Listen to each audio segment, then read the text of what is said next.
Hi students, this is Dr. Menchaca Banilo, and you've had time now to work on your first unit. So I guess I wanted to add kind of as a cornerstone orienting thought for you as you keep going through the course that one thing that it's important to think of to help you conceptualize what we're doing in the class is to think about the government, the U.S. government and state government as basically like networks or series of interlocking systems. And a lot of the powers in the top system, the federal system, are replicated in a subordinate form on the state level, and then replicated again on the local level. And then inside each system is an approach that, the federal system is kind of the signature version of this. It's an approach where the idea is that power is neutral. It can be good, it can be bad. It can also just be something that, we think of in terms of efficiency. And so the problem with power isn't power itself, but abuses of the power. And the way that power gets abused, there are insights in ancient thought and especially in modern thought that the way that power gets abused, we learn, is when all types of power are wielded by one actor. And so it's helpful when we're thinking about our government, both in the federal level and the state level, to think about, okay, if I was going to try to make a list of potential powers, right? What if I was just, sitting on my butt one day and I had to think about,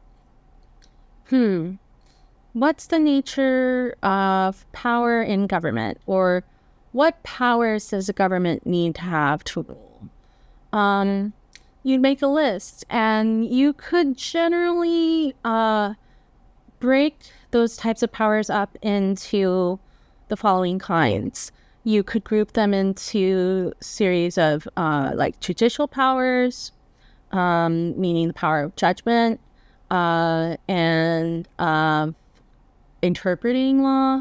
You could group them into legislative, which is the power of writing law.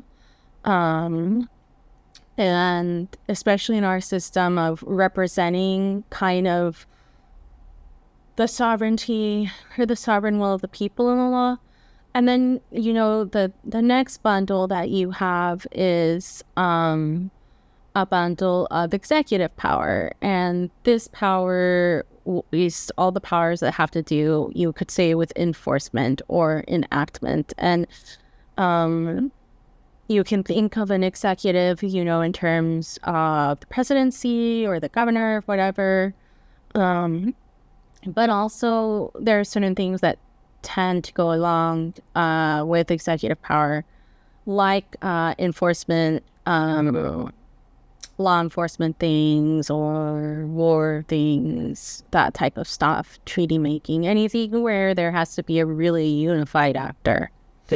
So that's kind of probably what you would come up with if you were trying to brainstorm. Okay, what types of powers are involved in role? Those are the three main things. Now, another thing that you have to keep an eye on, though, is that there are other forms of power that aren't institutionalized. And so in your textbook, and part of what I think the course is trying to get you to see is that things like, I guess you would say, I call them like secondary institutions. I mean, other people do too. I can't take credit for that. But things like the media, things like political parties, these are things that have power for sure. They're not what we think of as, the big three: judiciary, executive, and legislative. But they're extremely influential in our society. And you could also think about things like lobbying.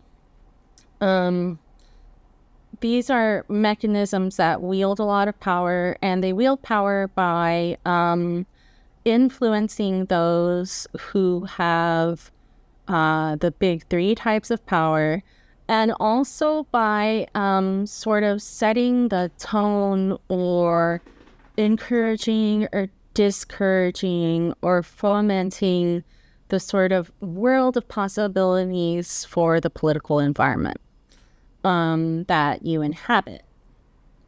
And so while on the one hand you have these systems of the big three powers replicated, federal, state, and local, federal superior, state subordinate to federal, and local subordinate to state. Generally speaking, there are exceptions to this. At the same time, you also have these other types of power that I'm talking about that are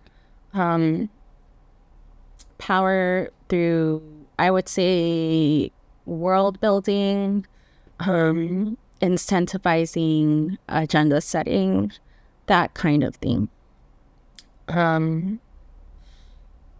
And so when you're studying, kind of try to think about all of this in terms of the schema I laid out. And what we think in our system is that if you take those three main powers, you don't let anyone have one, kind of monopoly on all three, then what you're going to have is an agonistic process where if every sort of power holder is doing their job,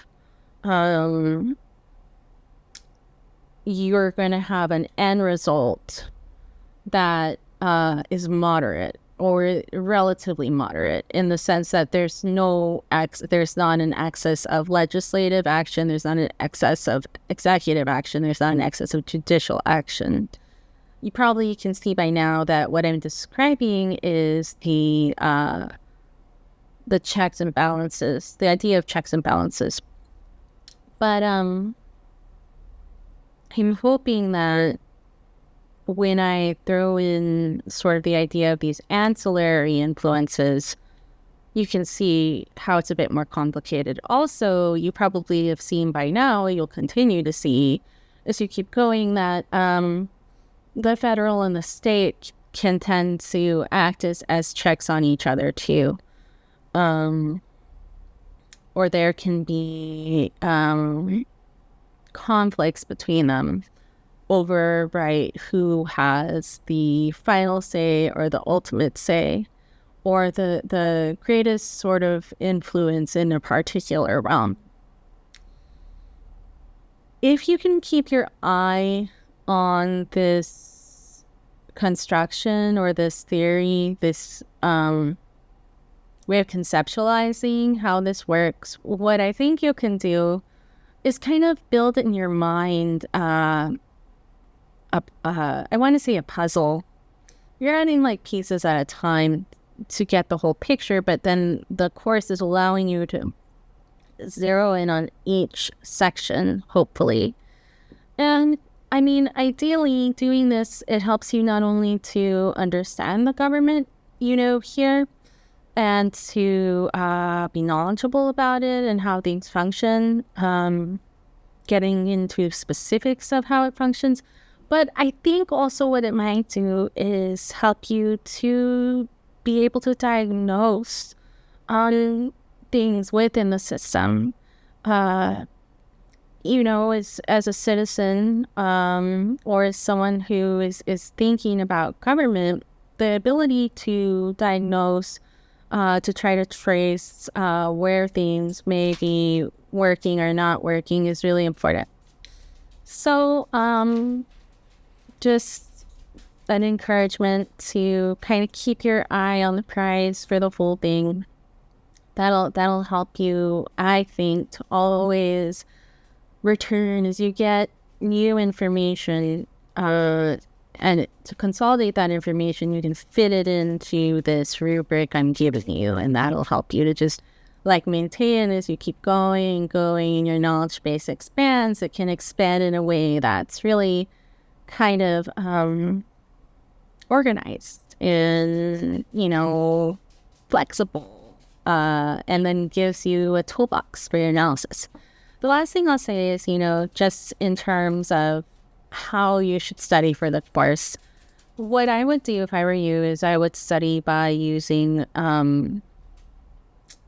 taking notes or using whatever note capacities you've got with the interactive textbook to collect the relevant, information, the sort of, central information of each chapter. And then you're going to be able to take that as you go along and head into the assessment of all of those chapters. So that's what I would do. And then that's kind of a way of knowledge building so that it's not all hitting you at once.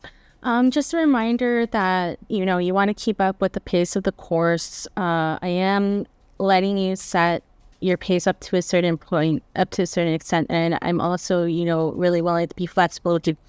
But we are on a compressed timeline because it's a summer course. All right. Okay. All best to you, and talk to you later.